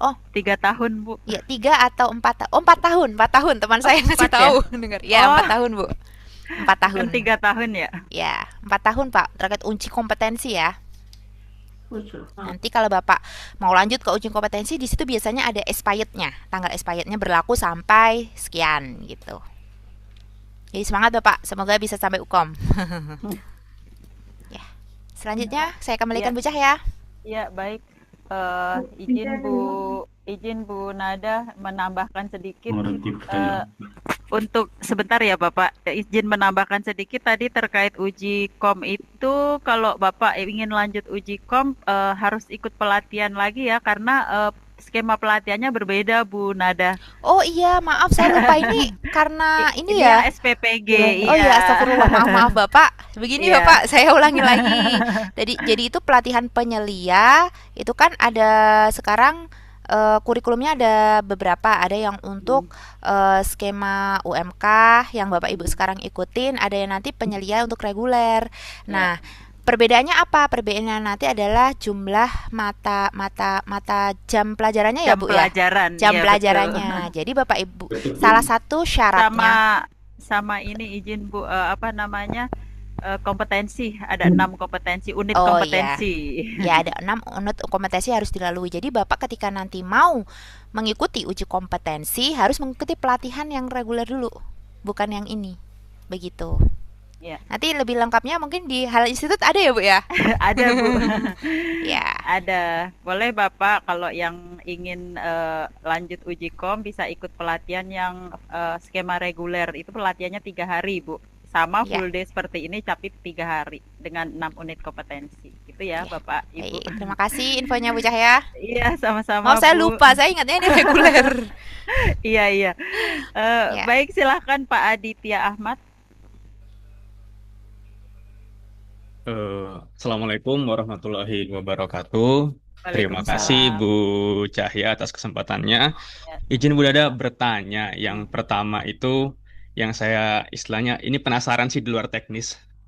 Yang awal tadi kan sempat disampaikan ya ayuhan nasu kullu mimma halalan toyiban ya. Itu kan selain halal ada ayatnya itu sambungannya toyib. Toyib. Nah, itu yang kayak tadi belum sempat disinggung, halal itu seperti apa, toyib itu seperti apa. Apakah itu jadi pertimbangan sebagai kita untuk jaminan mutunya toyibnya itu loh Bu. Kalau halalnya kan sudah jelaskan. Nah, toyibnya itu seperti apa sih? Apakah itu masuk pertimbangan apa tidak? Terus itu yang pertama. Karena tadi penasaran aja sih, karena pertama kan menyinggung Al-Baqarah 168 itu. Terus pertanyaan yang kedua itu perihal ini Bu, sejauh mana sih bahan yang kita pakai untuk produksi itu ditelusuri proses halalnya. Misalnya tadi ada bahan daging seperti itu ya. itu apakah cukup sampai di rumah sembelinya kah? Atau perlu lagi ke peternaknya kah? Jangan-jangan dia dikasih makan apa, dikasih itu kan apakah perlu sampai sejauh itu ataukah ada batas-batas tertentu untuk jaminan mutu penelusuran bahan-bahan yang kita pakai untuk produksi dalam kegiatan sehari-hari. Begitu Bu Nada, terima kasih, mohon arahannya. Baik, terima kasih Pak Adit. Saya izin langsung jawab ya, Bu. Iya, silakan Bu. Terkait halal dan toyib ini Bapak. Memang dari tadi kita bahas halal gitu. Kok toyibnya belum gitu. Sebenarnya Bapak ketika nanti Bapak menyusun terkait SCPH atau sistem jaminan produk halal, di situ tuh secara tidak langsung menerapkan ketoyiban. Gak mungkin segala sesuatu yang kita anggap kotor dia akan lolos audit, nggak mungkin itu. Jadi halal ini sebenarnya sudah mencangkup toyibnya pasti ikut gitu. Jadi karena memang apalagi kalau produknya makanan minuman yaitu Bapak pasti terkait ketoyiban ini juga sudah include nanti. Ketika Bapak nanti mungkin nanti akan ada praktek penyusunan SCPH. Nah, prosesnya ketika prosesnya itu proses pencucian, proses pembersihan ini semuanya itu pasti toyibnya juga ikut gitu ya Bapak. Tuh. Nah, selanjutnya sejauh mana ketika kita misal menggunakan bahan daging gitu pada bahan baku proses produksi kita. Nah, tadi Bapak di KMA 944 disebutkan bahwa kita itu ketika mendaftarkan sertifikat halal tentunya harus menggunakan bahan-bahan yang sudah bersertifikat halal. Itu prinsipnya. Jadi ketika Bapak nanti menggunakan daging halal, daging artinya harus menggunakan daging yang sudah bersertifikat halal dari RPH atau RPU-nya atau TPA TPU-nya. Nah, apakah auditor nanti perlu menelusur sampai ke auditor ke RPH RPU-nya. Nah, ketika RPH RPU-nya ini sudah bersertifikat halal, artinya sebelumnya sudah diaudit gitu Bapak. Nah, ada case seperti ini Bapak, ada rumah makan, dia misal rumah makan sate tapi dia menyembelih sendiri. Nah, itu kasusnya gimana kalau menyembelih sendiri? Tentunya pasti pengauditannya sampai dari situ, dari ujung, dari hulu sampai ke hilir nih Bapak. Bedanya kalau seperti itu dia memang punya punya penyembelih sendiri, dia memang setiap hari menyembelih tapi hanya untuk lini usahanya saja. Nah, tentunya pasti nanti auditor akan melihat nih proses penyembelihannya sampai seperti itu, sampai proses penyembelihannya gimana, kemudian nanti proses sampai ke masakannya, prosesnya sampai bahan jadinya, sampai disajikannya itu bagaimana gitu. Jadi nanti dilihat saja. Tapi kalau dia membeli dari luar, jadi harus menggunakan memang yang sudah bersertifikat halal. Yang sudah bersertifikat halal itu artinya sudah terjamin, artinya telah diaudit, artinya telah melalui proses untuk menuju syariat itu. Begitu Bapak Adit. Terima kasih. Saya kembalikan Bu Cahya. Iya, terima kasih Bu Nada. Iya Pak Aditya, emang bahkan di Indonesia ini lebih ketat ya Bu Nada karena harus Betul. ada 2 syarat loh Pak untuk dapat sertifikat halal, syarat administratif dari BPJPH dan syarat syar'i. Iya. Gitu. Nanti yang terkait dengan halal haram dari sisi syar'inya itu nanti dibahas setelah sesi Bu Nada ya Bapak Ibu, bisa bertanya lebih lanjut kalau dari sisi syar'inya bagaimana gitu. Baik, kita lanjut ke Pak Idam Khalid. Silakan Pak Idam. Sudah terjawab Bu, tadi sudah ditanyakan. Oh, sudah. Oke, baik. Berarti lanjut Bu Widuri. Silakan Bu Widuri. Apa sudah buka audit? Baik, terima kasih. Assalamualaikum warahmatullahi wabarakatuh. Waalaikumsalam warahmatullahi wabarakatuh. Kenalkan, nama lengkap saya Widuri Setanggi Putri. Saya dari NTV Maumere, Kabupaten Sika. Yang ingin saya tanyakan, yang pertama, untuk dapur gizi MBG kira-kira masuk UMKM skala besar atau skala kecil? Dan yang kedua, untuk hewan halal, apakah proses penyembelihannya perlu kita ada di sana? Baik, itu saja. Terima kasih. Assalamualaikum warahmatullahi wabarakatuh. Waalaikumsalam warahmatullahi wabarakatuh. Saya izin langsung jawab untuk dapur MBG ya Bapak, dapur gizi MBG. Dapur MBG ini sebenarnya dia masuk kategori mikro kecil ya Bapak Ibu, karena kurang dari 15 miliar. Tapi karena prosesnya kompleks, bahannya banyak, kemudian prosesnya tidak sederhana, artinya dia masuk skema reguler, Ibu. Ya, pertama itu. Yang kedua adalah proses penyembelihan. Apakah kita perlu di sana? Tidak perlu, Ibu. Proses penyembelihan di sini sudah bersertifikat halal kan RPH RPU-nya? Sudah, jadi kita terima aja dagingnya langsung. Kita olah ke tempat. Kalau sudah mendapatkan sertifikat halal artinya sudah terjamin itu insya Allah. Baik, terima kasih. Saya kembalikan Bu Cahya. Ya, gitu ya Bu Widuri. Jadi ya kalau daging kita sudah bersertifikat halal, kita nggak perlu repot-repot ngawasin Bu, karena dia udah ada apa namanya sistemnya sendiri sampai dia bisa mendapatkan sertifikasi halal gitu.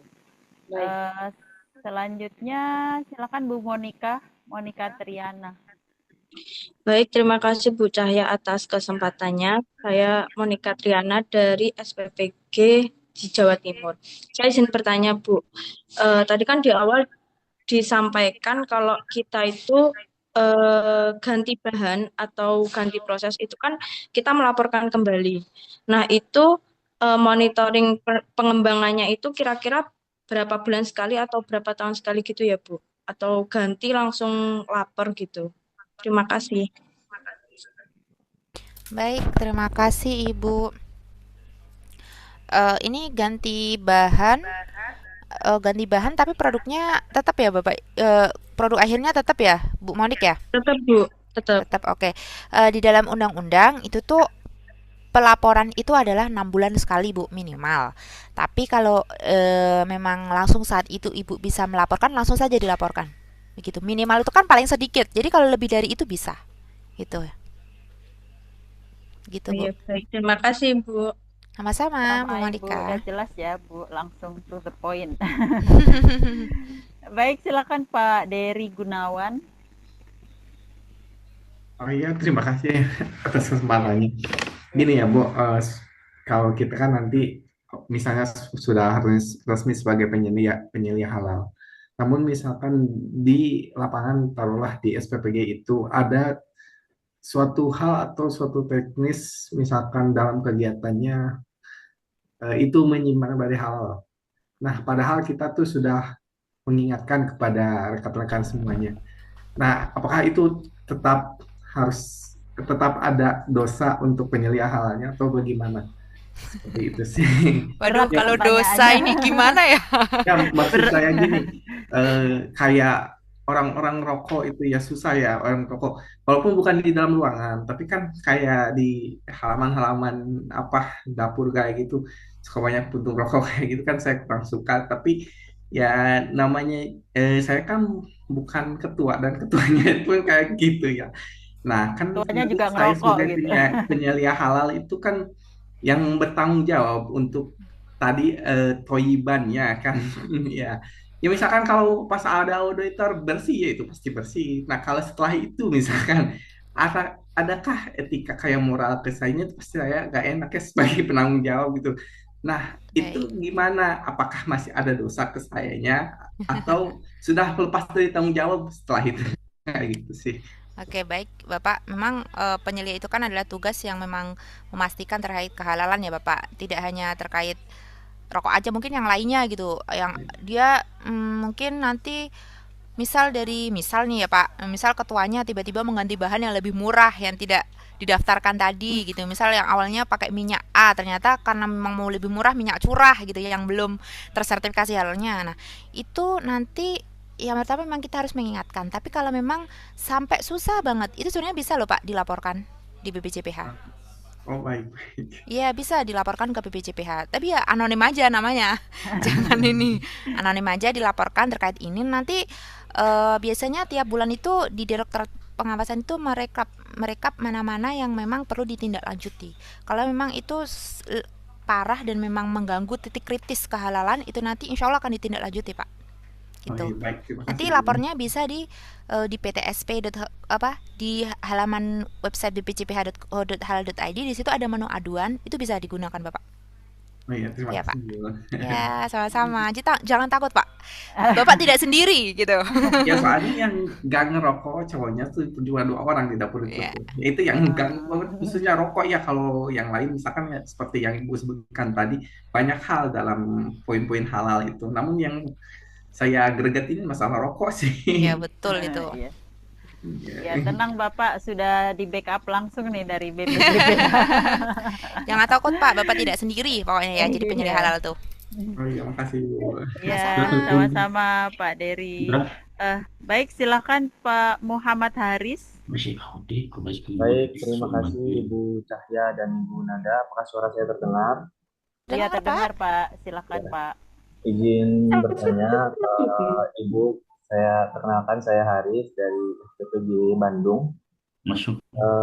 Yang ingin saya tanyakan, yang pertama mungkin dari kategori produk tadi kan Ibu Nada sudah menjelaskan bahwasanya ada 3 kategori produk. Yang pertama ada wajib halal, tidak wajib halal, dan wajib keterangan mengandung bahan tidak halal. Yang ingin saya tanyakan tadi Ibu menjelaskan di wajib halal itu hanya resto, kaki lima, dan SPPG.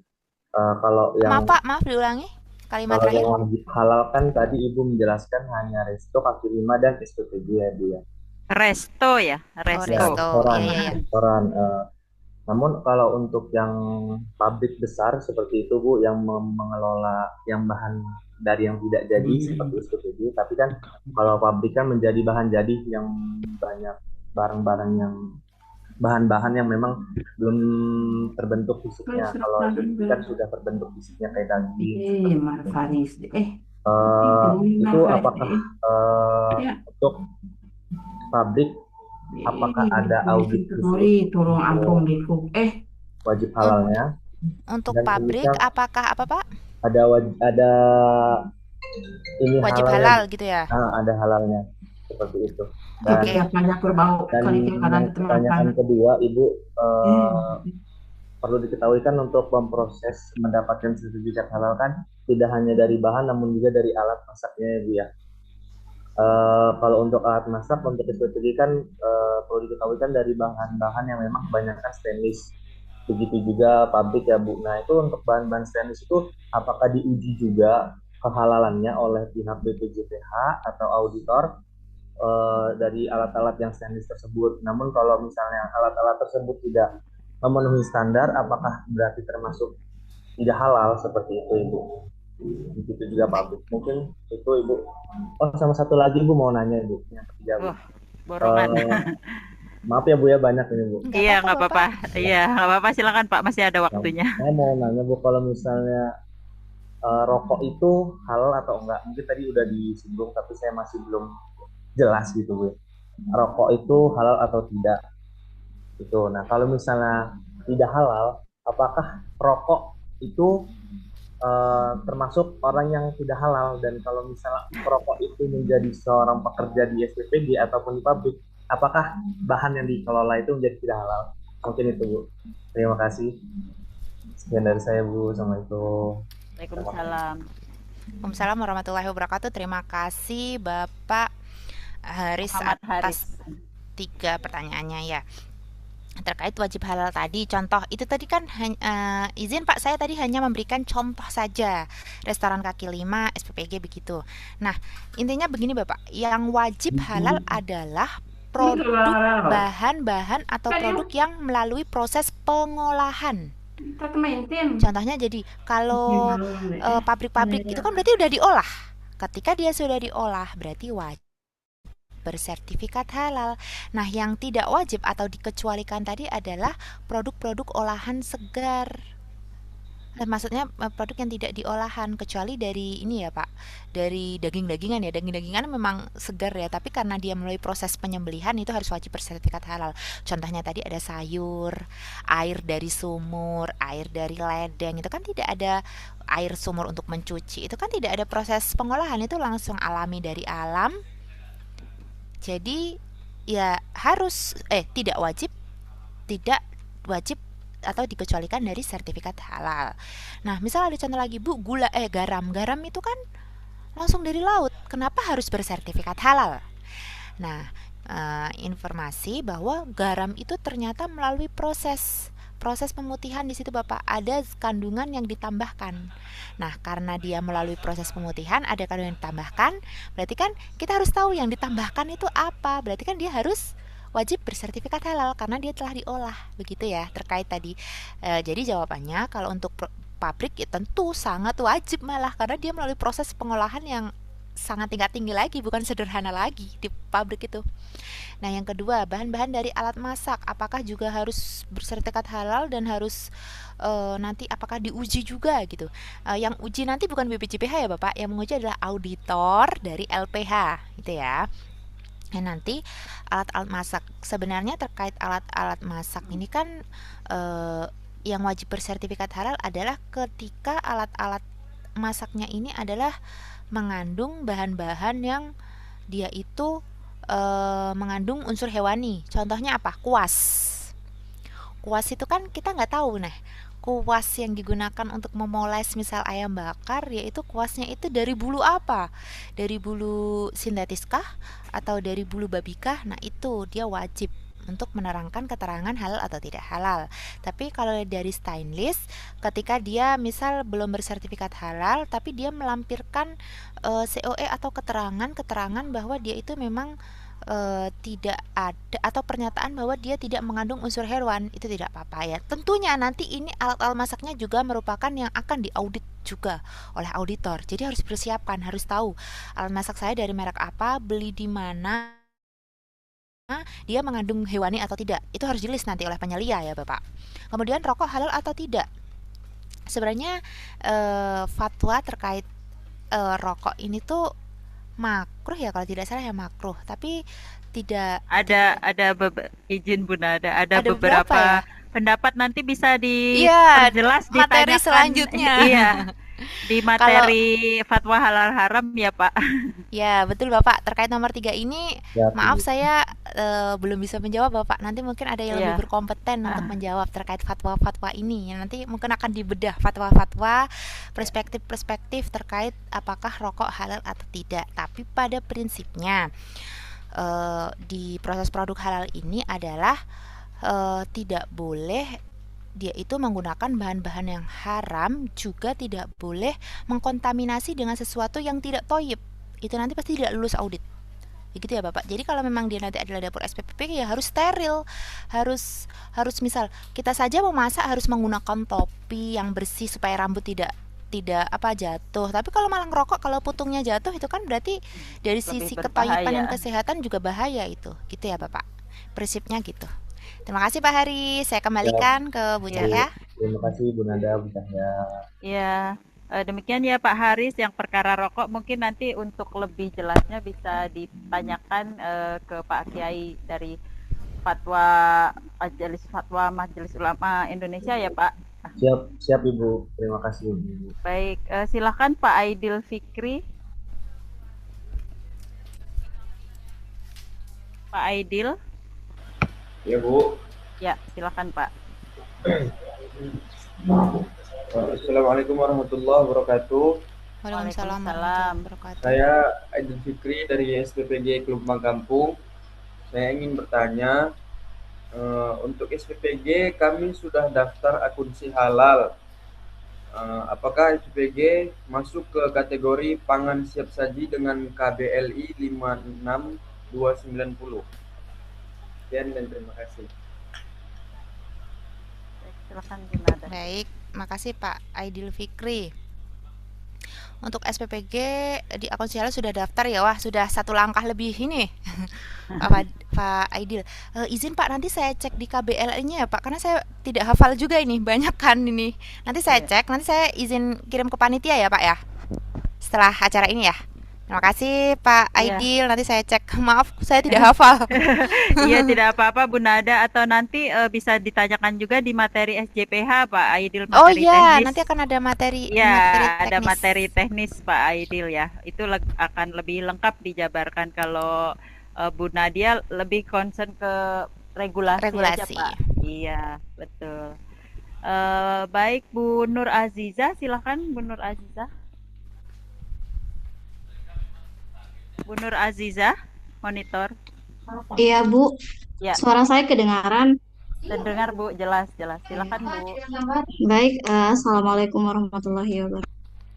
Waalaikumsalam Waalaikumsalam warahmatullahi warahmatullahi. Saya Nur Aziza dari SPPG Toli Toli Sulawesi Tengah. Jadi yang saya mau tanyakan di sini, bagaimana jika di SPPG, apalagi SPPG-nya itu terletak di perkampungan atau di tempat terpencil, yang notabene memang tempat pemotongan yang memiliki sertifikat halal itu jarang. Em, Sedangkan biasanya SPPG memesan dari tempat pemotongan di daerah setempat. Nah, bagaimana jika kasusnya seperti itu? Bagaimana cara kita memastikan bahwasanya tempat yang kita tempati untuk memesan bahan makanan itu halal atau tidak? Sedangkan kita tahu bahwasanya tempat pemotongan itu dia belum memiliki sertifikat halal. Sekian, Ibu. Baik, makasih. Ini memang permasalahan yang ada di bukan daerah yang ramai gitu ya, atau eh, apa namanya, bukan di daerah perkotaan. Itu memang sangat masalah yang paling banyak memang ini, Ibu. Sebelumnya memang BPJPH ini saat ini sedang mengejarkan kepada Pemda-Pemda daerah, Ibu, terkait dengan untuk memfasilitasi RPH, RPHU di daerahnya itu untuk segera bersertifikat halal. Nah, Ibu izin di Toli-Toli tidak ada sama sekali yang sudah bersertifikat halal atau terbatas? Mungkin ada, Bu, cuman terbatas. Nah, Kalau Ibu, untuk daerah sini kurang tahu di mana ya, Bu. Kalau mungkin di kabupaten sebelah mungkin ada. Cuman kita lebih mengutamakan yang memang fresh, yang langsung ketika kita memesan pada saat dipesan langsung dipotong dan diantarkan langsung ke dapurnya begitu. oke, Ibu. Tapi nanti mohon dicek kembali di kabupaten Ibu apakah memang ada atau tidak. Nah, kalau memang tidak ada, nanti tergantung dari auditornya nanti. Apakah nanti auditornya akan memeriksa ke tempat. Kalau memang belum, mungkin sepertinya auditornya akan memeriksa ke tempat ini, Bu. Ke tempat pemotongan, Bu. Tapi memang pada prinsipnya kita harus memang memesan yang sudah bersertifikat halal ya, Bu. Diusahakan satu itu dulu. Yang kedua Iya. nanti adalah kebijakan dari auditornya yang saat memeriksa nanti bagaimana. Apakah nanti Ya. kebijakannya dia harus nggak bisa, harus yang dari kabupaten sebelah yang sudah bersertifikat halal, atau nanti kebijakannya oke, kita cek penyembelihannya di lokasi ini bagaimana, begitu. Nanti tergantung Ya. ya. Iya, baik.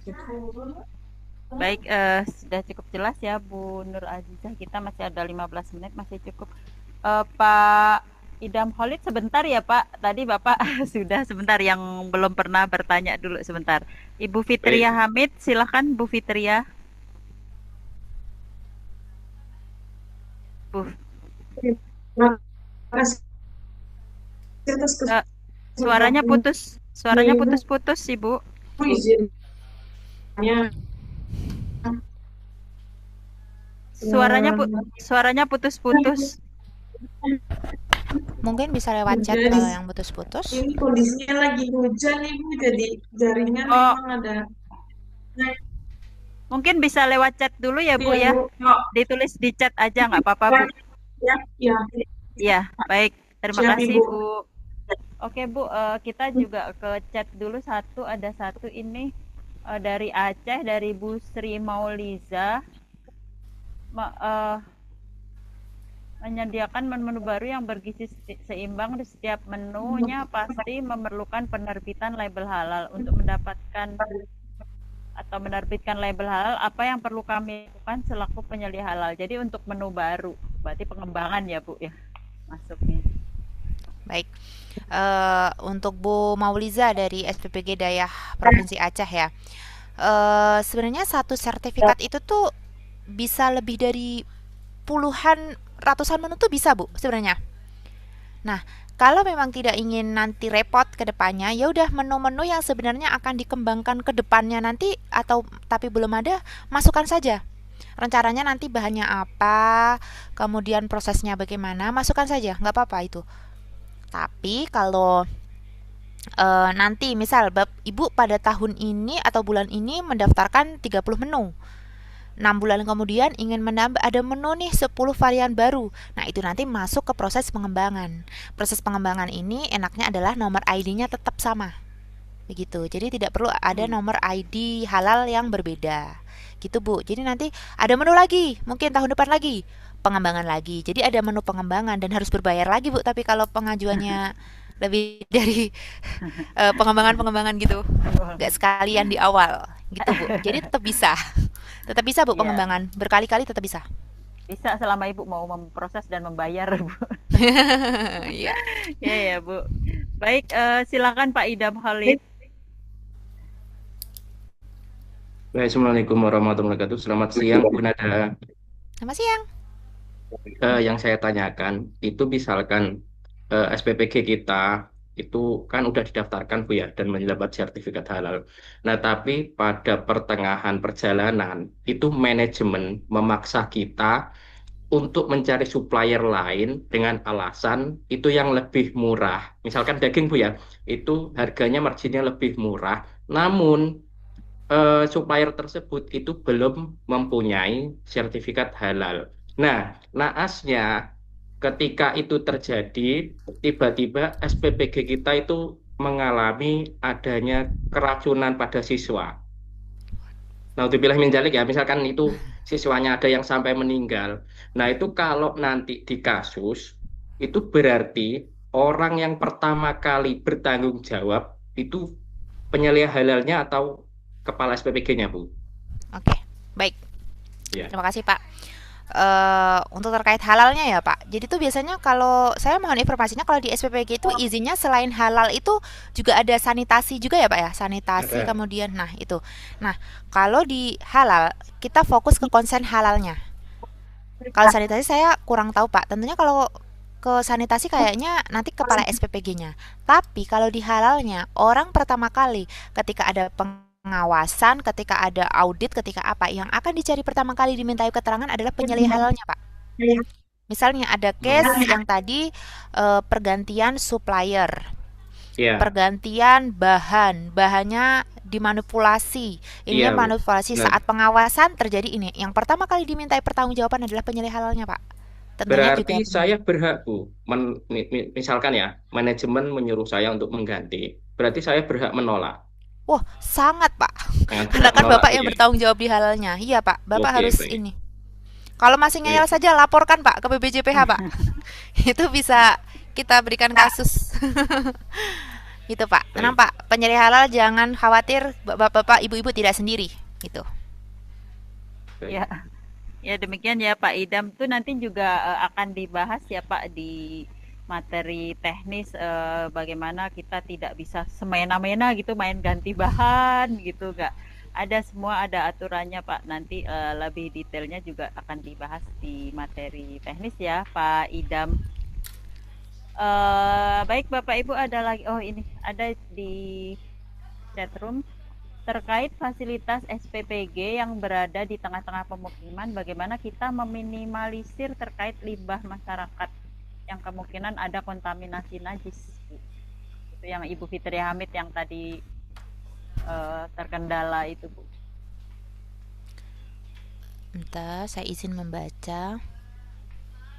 Yang Fitri Hamid. Ibu Fitri. Oh, baik, Bu. Sebenarnya saya kurang tahu ya, Bu, terkait dengan pendirian bangunan SPPG ini bagaimana. Setahu saya pendiriannya ini harus ada syarat-syaratnya terkait Syarat-syarat. dari terkait nanti pengolahan limbah atau bagaimana itu pasti ada ketentuannya. Tapi karena saya di ya, Bu Fitri Enggak Hamid. bocor Oh ya. itu, Bu. Oh iya. Itu saya kurang bisa menjawab ya, Bu, terkait limbah kalau kontaminasi najis. Yang penting kalau di halal ya jangan Concernnya sampai ke halal. mengkontaminasi produk yang akan disajikan begitu. Kalau mungkin ada kontaminasi najisnya, baik itu najis mukhafafah, mutawasithah ataupun mughaladah, itu ada ketentuannya yang ada di kriteria SCPH Kepkaban 20. Itu nanti bagaimana cara penyuciannya itu ada. Tapi kalau limbah, mohon izin Bu, saya kurang bisa menjawab karena itu Iya, kalau nggak salah itu harus ada SLHS ya, Bu, iya, Bapak Ibu itu Bu, ada ya. SLHS ini dalam pendirian dapur SPPG-nya ya, Bu ya. Ya, nanti itu juga mungkin bisa ditanyakan juga di materi teknis ya, Bapak Ibu. Karena concernnya memang kita sebenarnya lebih ke yang penting kalau halal dijaga dari kontaminasi intinya gitu. Kalau Ya. SLHS itu kan lebih terkait ke persyaratan dalam mendirikan bangunan Iya, betul. SPPG itu harusnya gimana. Itu ya Bu Fitri Hamid, nanti kalau masih kurang jelas bisa ditanyakan lagi saat materi teknis ya. Iya Bu. Satu lagi Bu Rika Anjani, bagaimana pengawasan terhadap jaminan kehalalan produk dilakukan setelah sertifikat halal diterbitkan. Jadi setelah SH terbit, pengawasannya itu gimana? Baik, baik Bu Rika Anjani, terima kasih atas pertanyaannya. Jadi pengawasan di BPJPH itu ada pengawasan yang berkala. Berkala itu memang kita rencanakan dalam tahun ini kita akan mengawasi apa saja. Ada pengawasan yang sewaktu-waktu atau incidental. Jika memang terjadi case, misal seperti itu. Nah, di sini di BPJPH juga di PP 42 itu ada yang namanya pemeriksaan implementasi SCPH dari pengawasan, dan nanti juga dengan bekerja sama dengan yang terkait mungkin LPH atau LP3H. Jadi Ibu, nanti pengawasannya itu ada yang secara random, ada yang secara memang kita lakukan saat ini ya Bu. Untuk tahun ini kita masih ada yang kita memang plotkan mana-mana yang kita awasin, ada yang karena memang case tertentu, ada juga nanti ke depannya berdasarkan PP, karena ini sudah ada di amanah di PP, jadi nanti akan adanya namanya surveillance Bu rencananya. Surveillance ini nanti adalah pemeriksaan implementasi SCPH, apakah Bapak Ibu masih menerapkan SCPH sesuai dengan yang didaftarkan atau memang ada perubahan. Begitu ya Bu Rika Anjani. Ya Bu Rika, semoga cukup menjawab ya. Nanti juga bisa ini ditanyakan saat materi teknis kalau ingin lebih jelas lagi. Kita masih ada waktu 9 menit. Masih ada pertanyaan lagi Bapak Ibu? Masih bisa mungkin 2-3 penanya, boleh lewat chat atau bisa raise hand. Ada lagi?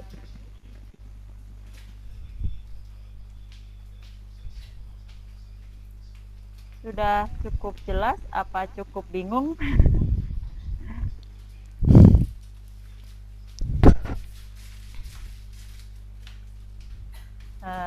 Nggak ada Bapak Ibu? Kalau Pak Roni, ya silakan Pak Roni. Izin Bu, bertanya lagi nih Bu. Ya silakan Pak. Momen. Assalamualaikum warahmatullahi wabarakatuh. Jangan curhat lagi ya Pak. Selamat siang. Pagi menjelang siang Bu. Ya. Yang ingin saya tanyakan terkait dengan tugas dan tupoksi kita setelah ikut penyelia ini apa sih Bu? Poin-poin yang penting yang harus kita perhatikan. Karena terkadang kita ini kan biasanya udah dapat sertifikat halal nih kan, jadi ya jadi lupa terkadang ya udah dapat nih. Nah itu terkadang lalainya kita di situ. Nah baik, poin Pak. yang perlu diingatkan lagi nih Bu, karena tujuan kami ikut ini kan finalnya atau goalnya ingin dapat sertifikat ya, supaya kita secara license apa segala resmi kan. Nah makanya dari itu saya lihat masih ada waktu ya, boleh diberikan lagi tambahan-tambahan supaya bisa kami ikuti, karena kami pengen juga menjadi standar kan yang mengarah ke yang lebih baik lagi. Sekian sih Bu dari saya. Baik. Terima kasih Bu. Assalamualaikum warahmatullahi wabarakatuh. Pak. Terima kasih Bapak.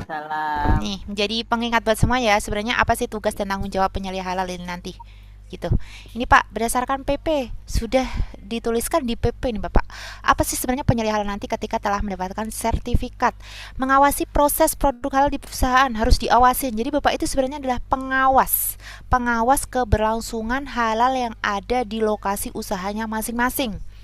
Yang dua, menentukan tindakan perbaikan dan pencegahan. Jadi misal tindakan perbaikan, misal ada bahan yang ternyata suppliernya sudah tutup, gulung tikar. Nah, saya harus bagaimana nih? Itu sebenarnya adalah tugasnya penyelia.